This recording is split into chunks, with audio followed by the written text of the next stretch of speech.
కనీసం నేనైనా లోపలికి రావచ్చండి? తేజమ్మ నువ్వు కూడా లోపలికి. మేడం తను కూడా లోపలికి తీసుకొచ్చేసరికి ధను అలా జరిగమ్మా. తేజమ్మ ఎలా కూర్చో.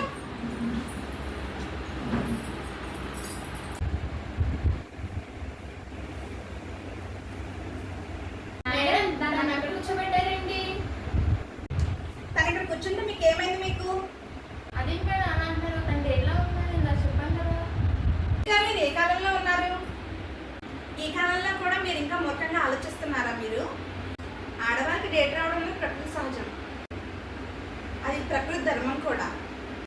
ఆడది అలా అవ్వకపోతే సృష్టే లేదు. మీ తల్లికి అలా అవ్వకపోతే మీరు పుట్టుండేవారా? ఉండకపోతే మీ పిల్లలు పుట్టుండేవారా? ఇంత మూర్ఖులు అనుకోలేదు. మిమ్మల్ని చూస్తే అసహ్యం వేస్తుంది. మేడం అలా అంటారు, ఇది ఎక్కడి నుంచో వస్తున్న ఆచారం కదా. ఇంకా పాతకాల పద్ధతులను పట్టుకొని వేలాడుతూ ఉంటారా? కాలంతో పాటు మనము మారాలి, మన పద్ధతులు కూడా మారాలి. మీ పాపను కూడా గుమ్మం దగ్గర అలాగా ఆపేస్తే మీకు బాధకలదా? పసిపిల్లల మనసుల్లో ఇలాంటి చాదస్తాలు రుద్దకండి. ఇలాగే మీ పిల్లలు కూడా తయారవుతారు. చాదస్తపు మాటలు ఇంకెప్పుడు నా దగ్గర మాట్లాడద్దు. నేను ఇంత మురికి కాబట్టి మీ ఇంటి దగ్గర ఉండను. వెళ్ళకండి.